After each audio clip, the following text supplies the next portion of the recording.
Hello दोस्तों, कैसे हैं आप। आशा करता हूँ अच्छे होंगे। दोस्तों, आज लेकर आए हैं आपके लिए कॉन्ट्रैक्ट एक्ट का जर्नल प्रपोजल का इम्पॉर्टेंट केस है, जो कार्लिल बनाम कार्बोलिक स्मोक बॉल कंपनी।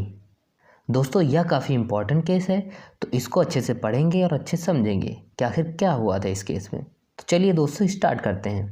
दोस्तों, कार्लिल बनाम कार्बोलिक स्मॉल बॉल कंपनी के इस वाद में एक कंपनी ने समाचार पत्रों में यह विज्ञापन दिया कि कंपनी द्वारा निर्मित सूंघने वाली गोलियों का प्रयोग लिखित निर्देशानुसार जो व्यक्ति करेगा, वह यदि प्रयोग के पश्चात भी इन्फ्लुएंजा से पीड़ित होगा तो कंपनी उसे 100 पाउंड का इनाम देगी।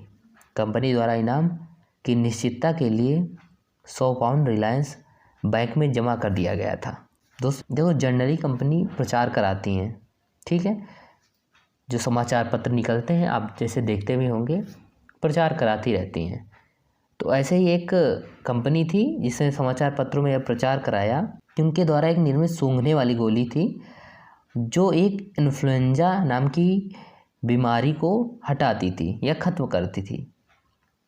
तो वो कह रही थी, कंपनी का कहना था कि अगर आप हमारे निर्देशानुसार यूज़ करेंगे तो अगर इन्फ्लुएंजा बीमारी ख़त्म नहीं होती, उसके लिए आपको 100 पाउंड इनाम में देंगे, और इसकी निश्चितता के लिए कि हम देंगे, उसके लिए एक बैंक, रिलायंस बैंक थी, उसमें जमा भी कर दिया कि हम झूठ नहीं बोल रहे हैं, हम देंगे। कार्लिल नाम एक महिला ने निर्देशों के अनुसार इस गोली का प्रयोग किया। एक महिला थी जिनका नाम कार्लिल था, उन्होंने इस सूंघने वाली गोली को प्रयोग किया उनके निर्देशानुसार, परंतु उसके पश्चात उनको इन्फ्लुएंजा नाम की बीमारी हो गई। तो कार्लिल नामक महिला ने 100 पाउंड का इनाम का दावा किया कि हमने यह गोली आपके निर्देशानुसार सूंघी और यूज़ की, फिर भी हमें इन्फ्लुएंजा नाम की बीमारी हो गई। तो इसके बाद क्या हुआ, जब इन्होंने इनाम के लिए दावा किया, तब कंपनी ने यह तर्क रखा कि कार्लिल ने प्रस्ताव की स्वीकृति की सूचना नहीं दी थी तथा कंपनी ने उक्त विज्ञापन को संविदा निर्माण के आशय से नहीं किया था। ये किसका था? कंपनी का तर्क था कि इन्होंने स्वीकृति की सूचना हमें नहीं दी थी। कंपनी ने यह भी कहा विज्ञापन की संविदा निर्माण के आशय से नहीं किया गया था, मतलब विज्ञापन की संविदा निर्माण के आशय से नहीं किया गया था। अब कंपनी कह रही विज्ञापन जो दिया था संविदा निर्माण के आशय से नहीं किया था, और ये भी कह रही कि प्रस्ताव की स्वीकृति नहीं दी कार्लिल नामक महिला ने। ये कंपनी का कहना था, लेकिन न्यायालय ने कंपनी के दोनों तर्कों को अस्वीकार कर दिया। दो तर्क कौन कौन से थे? प्रस्ताव की स्वीकृति की जानकारी देना और विज्ञापन की संविदा निर्माण के आशय से नहीं किया था। ये दो तर्क दिए थे उन्होंने, कंपनी ने दिए थे। न्यायालय ने कंपनी के दोनों तर्कों को अस्वीकार कर दिया। न्यायालय के अनुसार कंपनी द्वारा विज्ञापन के माध्यम से किया गया प्रस्ताव एक सामान्य प्रस्ताव था, जो जर्नल ऑफर था, ठीक है। इस प्रकार के प्रस्ताव में यह अवधारणा होती है, प्रस्तावक ने स्वीकृति प्राप्त करने के अपने अधिकार का अभित्यजन कर दिया है।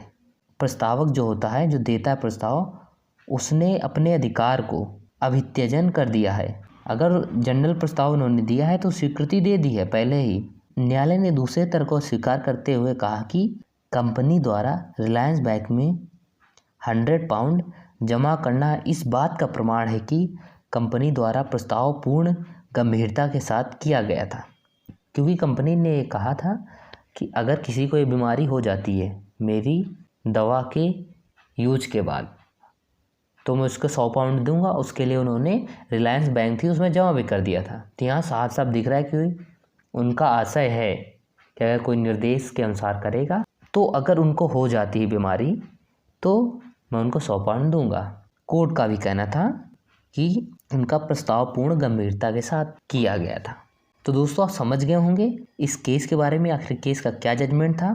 समान प्रस्ताव का एक केस है, उसके बारे में, समान प्रस्ताव के बारे में। तो दोस्तों, आशा करता हूँ आपको समझ में आया होगा। अगर आपका कोई क्वेश्चन है तो कमेंट करके हमें बताइए, हम उसके विषय में नेक्स्ट वीडियो बनाएंगे। और अगर ये वीडियो आपको पसंद आया हो तो वीडियो को लाइक करिए, चैनल में नए हैं तो सब्सक्राइब कर लीजिए। मैं इंटरेस्टिंग वीडियो और इम्पोर्टेंट वीडियो लाता रहता हूँ। मिलते हैं नेक्स्ट वीडियो में। जय हिंद, जय भारत।